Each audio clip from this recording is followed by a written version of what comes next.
Assalamualaikum warahmatullahi wabarakatuh. Al-Banjari Education mengucapkan Happy World Teachers Day. Selamat Hari Guru Sedunia 5 Oktober 2020. Video ini kami dedikasikan untuk tenaga pendidik di seluruh dunia. Selamat menyaksikan. Bismillahirrahmanirrahim. Kembali lagi ke dalam Filsafat Pendidikan Islam Series. Pada pembahasan kali ini, kita akan mengangkat topik terkait hakikat pendidik dan peserta didik dalam perspektif filsafat pendidikan Islam. An Utsman radhiyallahu an Nabi sallallahu alaihi wasallam qala khairukum man ta'allama al-Qur'an wa 'allamah. Sebaik-baik kalian adalah orang yang belajar Al-Quran dan mengajarkannya. Begitulah kurang lebih hadis atau perkataan dari baginda Rasulullah SAW. Hadis ini menunjukkan betapa Allah sangat memuliakan Al-Quran, sehingga orang yang belajar dan mengajarkannya disebut sebagai sebaik-baik kalian. Dalam hadis ini, kita mengenal dua konsep, yakni konsep belajar dan konsep mengajarkan Al-Quran. Dalam dunia pendidikan, orang yang belajar disebut peserta didik dan orang yang mengajar adalah pendidik. Peserta didik adalah orang yang sedang berada pada fase pertumbuhan dan perkembangan baik secara fisik maupun psikis. Peserta didik cakupannya sangat luas, tidak hanya melibatkan anak-anak, tetapi mencakup orang dewasa, mulai dari pendidikan formal maupun non-formal seperti pendidikan di masyarakat, majelis taklim, atau lembaga-lembaga kemasyarakatan lainnya. Sedang pendidik ialah orang yang mengajar dan mendidik peserta didik agar tercapainya perkembangan dalam berbagai aspek, baik dalam aspek kognitif, afektif, psikomotorik, dan spiritual yang maksimal sesuai dengan nilai-nilai ajaran Islam. Kedua istilah ini tidak dapat dipisahkan karena ada ikatan yang sangat kuat antara pendidik dan peserta didik. Pengetahuan itu didapat dari belajar dan mengajar. Yang belajar adalah calon pendidik, yakni peserta didik, dan yang mengajar adalah guru alias si pendidik. Di dalam Islam, seorang pendidik memiliki tugas yang utama, yaitu sebagai pewaris Nabi dalam mengajarkan dan mengembangkan ajaran Islam. Maka Islam sangat memuliakan profesi seorang guru. Tak terbayangkan dan tidak mungkin bisa adanya proses belajar dan mengajar tanpa adanya seorang guru. Di dalam Al-Quran, Allah Subhanahu wa Ta'ala banyak sekali memberikan pelajaran dan contoh terkait hubungan antara guru dan murid. Di antaranya yakni adalah sebuah kisah dua orang mulia, Nabi Musa alaihissalam dan Nabi Khidir alaihissalam. Sang pendidik adalah Nabi Khidir dan sang peserta didik adalah Nabi Musa alaihissalam. Kita ketahui bersama bahwa Nabi Musa adalah seorang nabi yang sangat cerdas. Namun Allah mengatakan bahwa ada lagi nabi yang ilmunya lebih luas, yakni Nabi Khidir. Oleh karena itu, Nabi Musa ingin belajar dengan Nabi Khidir untuk menambah keilmuannya. Hal pertama yang dapat kita ambil pelajaran dari kisah ini adalah sebagaimana Nabi Musa, seorang nabi mulia, beliau masih terus menuntut ilmu dan ingin belajar. Maka dari itu, kita yang bukan siapa-siapa, yang dosanya masih banyak, yang praktek sholat dan ibadahnya mungkin masih keliru, jangan pernah berhenti untuk belajar. Walaupun nantinya kita menjadi seorang bos, seorang pemimpin, tetap kita tidak akan mampu menyaingi daripada kemuliaan seorang nabi. Maka teruslah untuk mencari ilmu. Lanjut cerita, untuk menjadi murid Nabi Khidir, maka ada satu syarat untuk Nabi Musa, yakni beliau tidak boleh bertanya dan tidak boleh protes. Cukup ikuti saja apa arahan daripada Nabi Khidir. Di awal, Nabi Musa menyanggupinya. Namun, terjadi 3 peristiwa yang membuat Nabi Musa terheran, sehingga sebagai pelajaran bagi kita, di mana di sini Nabi Musa pun mempertanyakan tindakan Nabi Khidir. Dari sana, akhirnya Nabi Khidir membuat keputusan bahwa Nabi Musa tidak bisa menjadi muridnya lagi, dan kemudian beliau ungkapkan rahasia-rahasia di balik dari peristiwa-peristiwa yang mereka telah lalui. Dalam cerita proses pembelajaran Nabi Musa terhadap Nabi Khidir ini, kita diajarkan Nabi Musa memiliki sikap kritis yang tinggi, yang memang semestinya dimiliki setiap peserta didik, agar kita mampu untuk memilih dan memilah ajaran yang baik dan buruk. Sikap ini kita kenal dengan istilah critical thinking.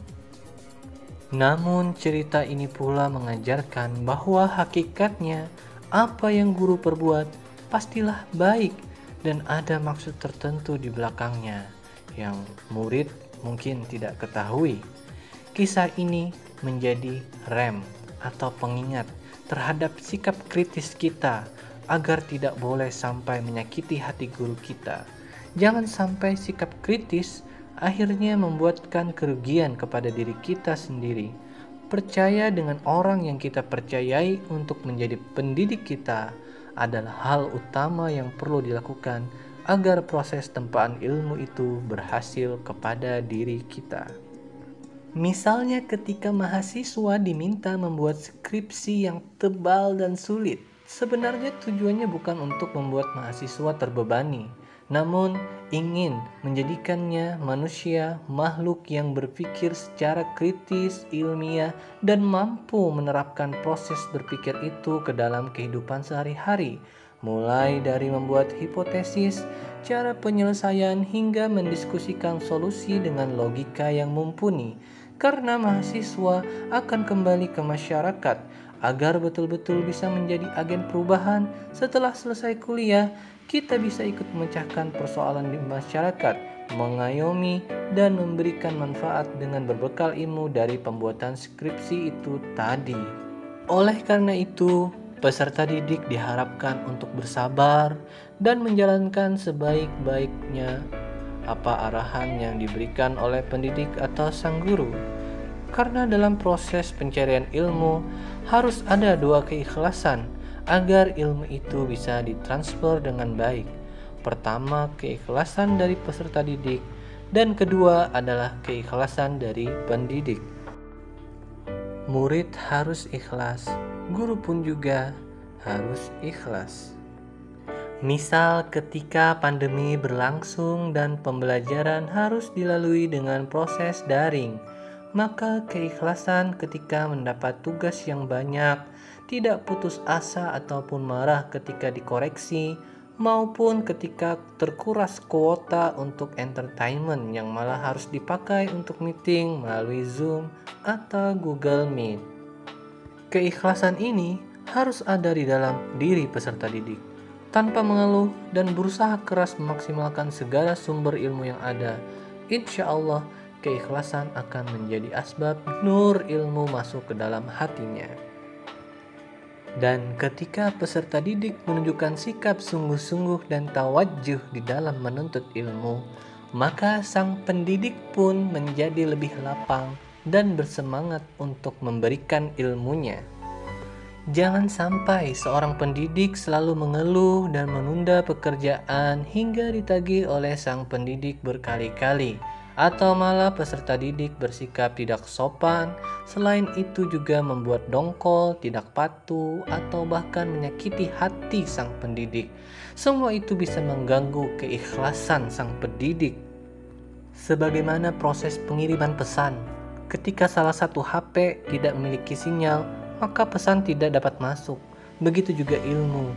Jika keikhlasan di salah satu baik pendidik ataupun peserta didik tidak ada,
mengajarkannya.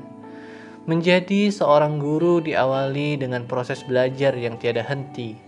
Ketika mengajar pun kita sedang belajar bagaimana memahamkan murid.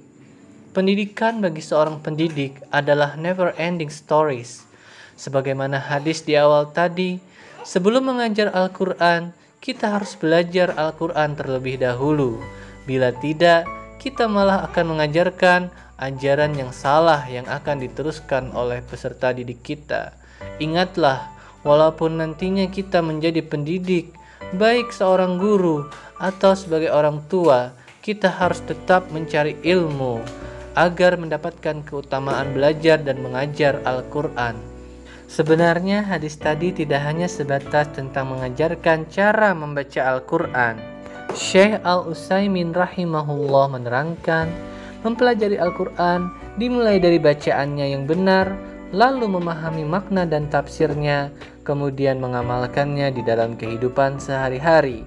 Jadi, sebagai seorang yang belajar dan mengajarkan Al-Quran, bukan hanya belajar, mengajar, membaca Al-Quran, tetapi bagaimana menerapkan Al-Quran di dalam kehidupan sehari-hari.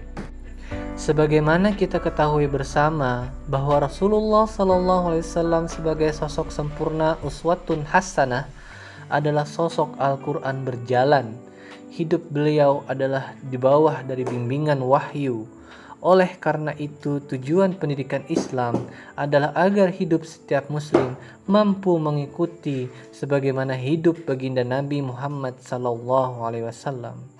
Itulah tugas pendidik, yakni membimbing sang murid agar mengenal dan meneladani kehidupan baginda Nabi Muhammad SAW. Berbahagialah para pendidik, betapa Islam memuliakan derajatmu. Seperti sabda Rasulullah SAW, sungguh Allah, para malaikatnya, serta semua penghuni langit dan bumi, termasuk semut dan lubangnya, dan ikan-ikan, sungguh semuanya mendoakan kebaikan bagi orang-orang yang mengajari manusia. Hadis riwayat Tirmizi. Terima kasih yang sudah menyaksikan video sampai detik ini. Di akhir video ini kami ingin mengucapkan terima kasih juga kepada guru-guru kami yang sedari kecil yang selalu mengajarkan ilmu kepada kami. Terima kasih banyak kepada Bapak, Ibu, kami tidak bisa menyebutkan nama kalian satu persatu. Dan terima kasih serta apresiasi setinggi-tingginya kepada guru-guru lainnya di seluruh dunia. Semoga amal kalian diganjar dengan kebaikan yang berlipat ganda. We love you teachers from your students. Assalamualaikum warahmatullahi wabarakatuh. Adios.